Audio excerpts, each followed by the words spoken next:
네, 2020년 2월 20일 목요일 유튜브 정시예배 시즌2 기도함으로 오직 되신 우리 하나님께 예배드리도록 하겠습니다. 하나님께 감사를 드립니다. 하나님 없이 살았던 것이 절망이 된 삶이었음을 이제는 믿습니다. 하나님 없이 살아도 절망인 줄 몰랐던 인생이 참된 절망이었음을 이제는 믿습니다. 말씀을 이루신 하나님, 삼저주를 해결하시는 예수님, 천국의 배경을 가지고 함께 하시고 천국 가는 그날까지 인도하시는 성령 하나님, 오늘도 성삼위 하나님께서 우리와 함께 계심을 믿습니다. 생각과 마음을 오늘도 하나님께 드립니다. 우리의 모든 것 되시고 주인 되신 하나님을 더욱 알길 원하는 오늘이 되게 인도하여 주시옵소서. 오직 되신 이 그리스도의 완전하고 영원한 그 언약을 주시고 빛의 대열로 전도 대열로 세워주신 것 감사합니다. 한 번뿐인 인생 구원의 가치와 은혜를 알아 우리의 인생의 최고 우선순위가 하나님의 말씀이 기준을 바꾸는 묵상의 2월이 될 수 있도록 인도하여 주시옵소서. 말씀 따라 사는 여정 속에 보고 듣고 말하는 모든 것이 기도로 연결되는 참된 응답이 시작되게 인도하여 주시옵소서. 생각과 마음에 하나님의 말씀이 기준되지 못하게 하는 더러운 사단마귀는 그리스도 대신 예수 이름 앞에 완전히 결박받고 추방되어 떠나갈지어다. 주의 길을 예비하는 선지자적 사명을 주신 우리 주 예수 그리스도 이름으로 기도합나이다. 아멘. 네. 오늘 찬양은요, 찬송가 40장 주와 같이 되기를 이라는 찬양입니다. 베드로전서 2장 21절 말씀이 묵상되어서 작품이 된 찬양인데요, 읽어드리겠습니다.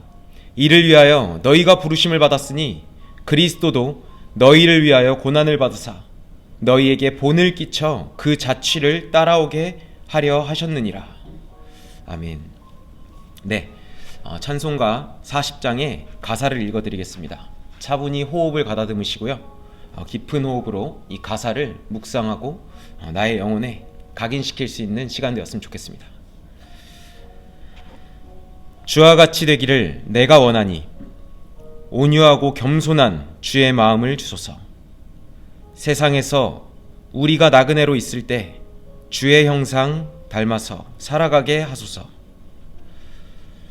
비록 작은 새라도 돌보시는 나의 주, 나와 함께 계시어 나를 지켜주소서.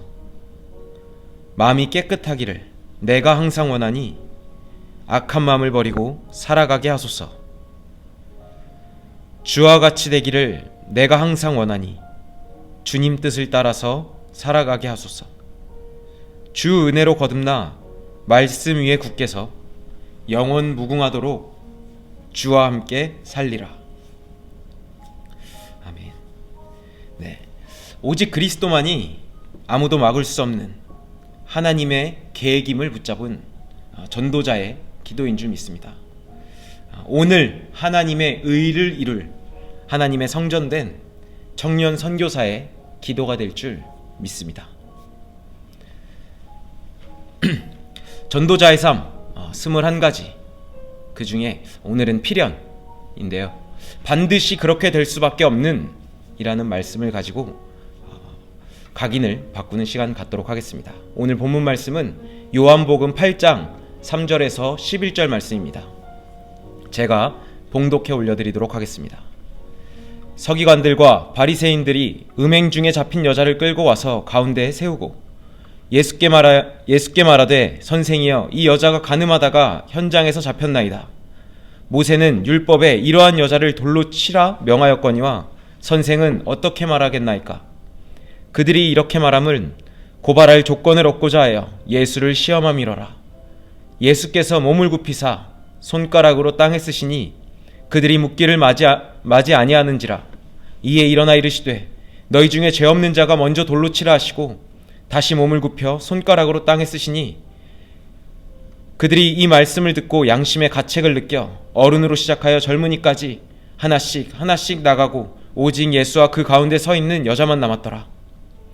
예수께서 일어나 여자 외에 아무도 없는 것을 보시고 이르시되 여자여, 너를 고발하던 그들이 어디 있느냐? 너를 정죄한 자가 없느냐? 대답하되 주여 없나이다. 예수께서 이르시되 나도 너를 정죄하지 아니하노니 가서 다시는 죄를 범하지 말라 하시니라. 아멘. 네, 자신에게 또 현장에게 우리 영혼에게 선포하는 시간 갖겠습니다. 기도는 237의 열쇠입니다. 기도는 237의 열쇠입니다. 네, 아멘. 하나님이 함께 하심을 누리는 것이 전도의 시작임을 우리는 믿고 있습니다. 오늘도 말씀으로 나에게 이유 있는 성령 충만함을 주시는 하나님의 음성을 듣는 이 말씀의 시간이 되시길 바랍니다. 필연, 반드시 그렇게 될 수밖에 없는 이라는 사전적인 의미를 가지고 있습니다. 반대말로는 우연, 뜻밖이라는 어떤 뜻하지 않게 일어난 일이라는 의미를 지니고 있죠. 창조 원리대로 물고기는 물 밖에 나오면 반드시 죽습니다. 예외가 없죠. 나무, 땅속에 뿌리를 박고 삽니다. 근데 이렇게 추운 겨울쯤을 보면 나무의 입장에서 또 이렇게 생각할 수 있겠어요. 나는 하루 종일 일평생을 땅속에 박혀 있으니까 난 오늘 사람처럼 누워서 자야겠다. 그러면서 이렇게 뿌리를 뽑고 나와서 누워서 잔다면 그 나무는 필연적으로 죽게 됩니다. 아무리 좋은 물을 준다고 해도 뿌리가 뽑힌 나무는 썩게 되고요. 아무리 따뜻한 햇볕을 비춰준다 해도 뿌리가 뽑힌 나무는 반드시 말라 죽게 돼 있습니다. 그렇다면 사람은요? 그렇다면 오늘 나는 하나님의 형상대로 지음받은 사람은 함께할 때 정복하고 다스리는 신분을 가진, 권세를 가진 영적인 존재입니다. 창세기 2장 7절 말씀입니다.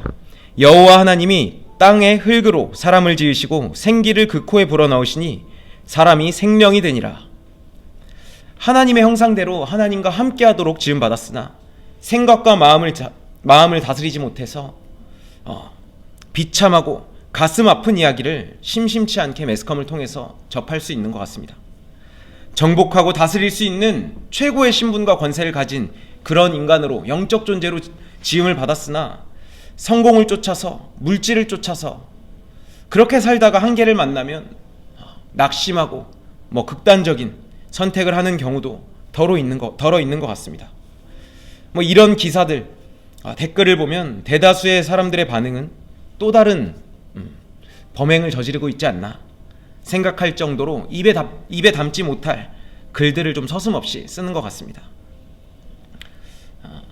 오늘 본문 말씀과 다를 게 없는 요즘의 이야기 같습니다. 보통 불법을 저지르는 사람들과의 인터뷰를 보면 우발적인 사고다. 나도 그러고 싶지 않았는데 어디서부터 잘못됐는지 모르겠다. 라고 이렇게 말을 합니다. 굉장히 솔직한 고백이죠. 그런데 어디서부터 잘못됐는지 모를 수밖에 없는 당연한 문제 속에 있었던 거니까 대책이 없습니다. 아무리 솔직한 고백일지라도 그에 대한 해답은 이 세상은 주지 못합니다. 반드시 그럴 수밖에 없는 이유를 오직 성경만이 말하고 있습니다. 요한복음 8장 44절 말씀입니다. 너희는 너희 아비 마귀에게서 났으니 너희 아비의 욕심대로 너희도 행하고자 하느니라. 그는 처음부터 살인한 자요 진리가 그 속에 없으므로 진리에 서지 못하고 거짓을 말할 때마다 제 것으로 말하나니 이는 그가 거짓말쟁이요 거짓의 아비가 되었음이라. 누구도 불행하고 싶지는 않을 겁니다. 마찬가지로 행복해서 스스로 목숨을 끊는 사람은 아무도 없을 겁니다. 영적인 존재인 인간은 본능적으로 행복하려고 하죠. 내 마음대로, 욕심대로 내 인생이다. 그렇게 주장하면서 성공을 쫓아서, 물질을 쫓아서 살아갑니다. 그러나 아침에 눈 뜰 때마다 오는 이 염려와 고민, 걱정거리는 끊임없이 찾아옵니다. 로마서 3장 23절 말씀입니다. 모든 사람이 죄를 범하였음에 하나님의 영광에 이르지 못하더니. 모든 사람이 죄를 범하였음에 하나님의 영광에 이르지 못하더니. 하나님과 함께해야만 하는데, 누구도 예외 없이 모든 사람은 하나님과 함께해야만 하는데 하나님을 떠나 내 마음대로 삽니다. 그러나 내 마음대로 사는 그 다음에 따라오는 그 문제, 영적인 문제는 막지 못합니다. 내 마음대로 산다고 내 의지로, 열심으로 최선을 다해서 살지만 무너지는 마음은 어떻게 할 수는 없는 것 같습니다. 요한복음 15장 5절 말씀입니다. 나는 포도나무요 너희는 가지라. 그가 내 안에 내가 그 안에 거하면 사람이 열매를 많이 맺나니 나를 떠나서는 너희가 아무것도 할 수 없음이라. 시냇가에 심겨 있는 나무는 그냥 잘 심겨 있기만 하면 됩니다. 가지는 포도나무에 붙어만 있기만 하면 됩니다. 열매를 맺으려고 애쓰지 않아도 붙어 있기만 한다면, 심겨 있기만 한다면 노력하지 않아도 열매는 맺히게 되어 있습니다. 이 필연적인 이유를 모르면 필연적으로 멸망할 수밖에 없는 거죠. 독국물을 마실 때 절대 마시지 말라고 붙여놓습니다. 반드시 죽으니까. 막 숟가락으로 떠먹어도 된다고 말하지 않습니다. 반드시 죽으니까요. 모든 사람은 하나님과 함께 해야만 합니다. 하나님을 떠난 모든 인간은 하나님을 만나고 싶어도 만날 수 없습니다. 그런 필연적 멸망의 인간에게 하나님은 반드시 회복될 수밖에 없는 유일한 길을 열어주셨습니다. 그 길이 오직 유일한, 영원한, 완전한 한 길, 예수 그리스도이십니다. 하나님을 떠나 내 마음대로 사는 것이 근본 문제라는 분명한 기준을 세우시려 이 땅에 오신 겁니다. 모든 종교는 하나다라고 말하는데 그렇게 말하면서 평화와 화합이다 라고 포장하고 말하는 시대인 것 같습니다. 미안하지만 이 모든 종교가 틀렸다고 말하는 게 아닙니다. 허무와 공허한 개인이 맞이한 그 문제가 창세기 3장이죠. 이 개인과 개인이 만나서 육신이 되은 게 창세기 6장 네피림 사건입니다. 이런 가정이 가문이 만나서 우리가 하나 되어 이름을 남기자, 성공을 쫓자 한 그 결과가 창세기 11장 바벨탑 사건입니다. 하나님 없이 하나 되어도 그 뒤에 오는 문제는 결코 해결할 수가 없습니다. 다시 말합니다. 예수만이 그리스도이십니다. 예수님만이 우리 인류의 근본 문제, 유일한 해결자 대신 예수 그리스도이십니다.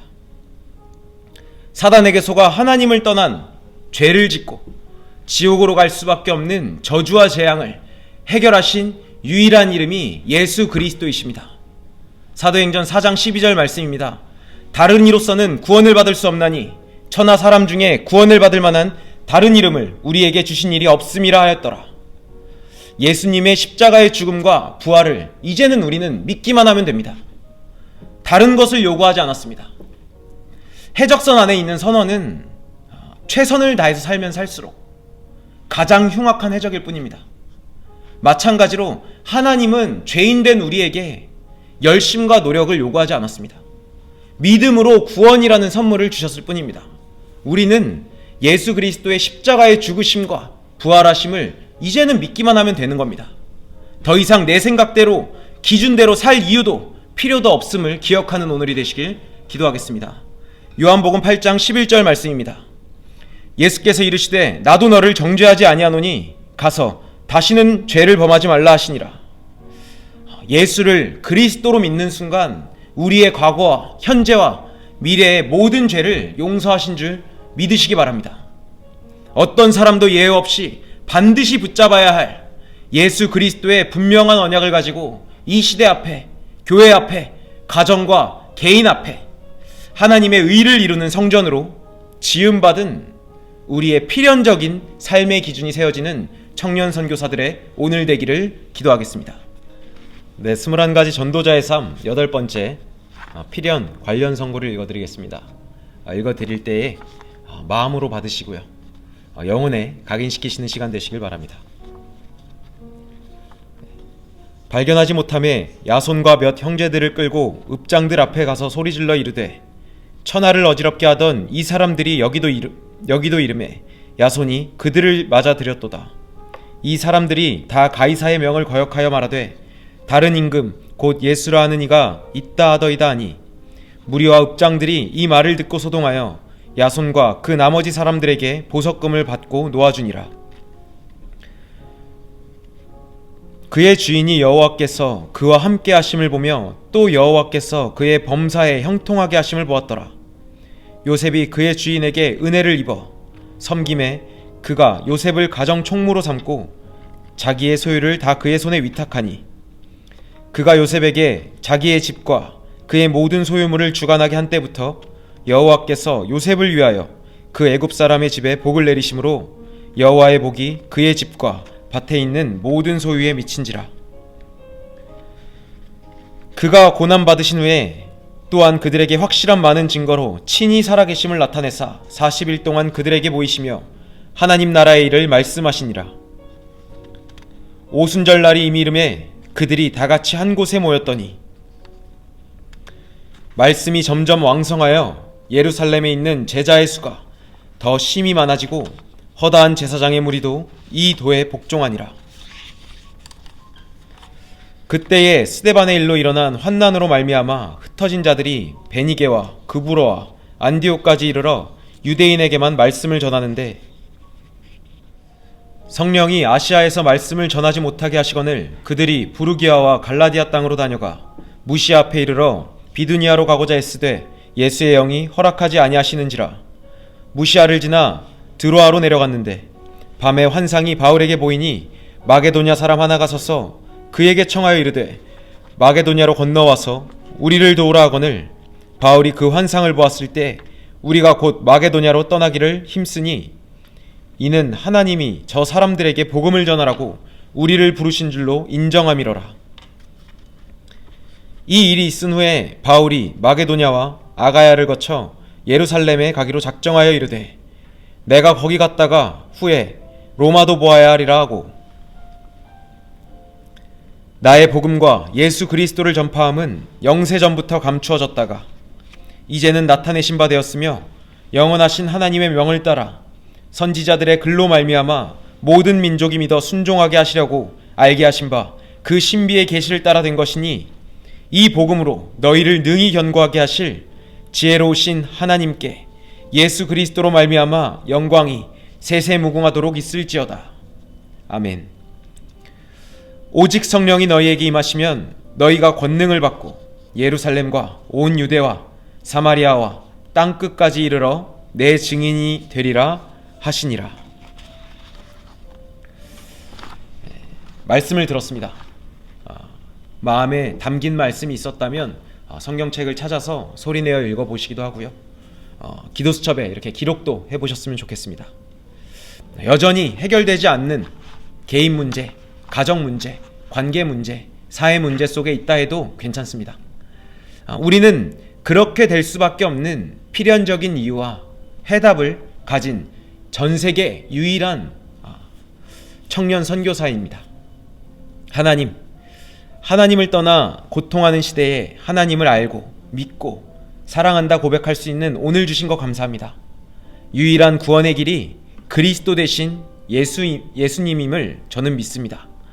이 기준이 모두를 살리는 237 복음화의 시작이 되길 원합니다.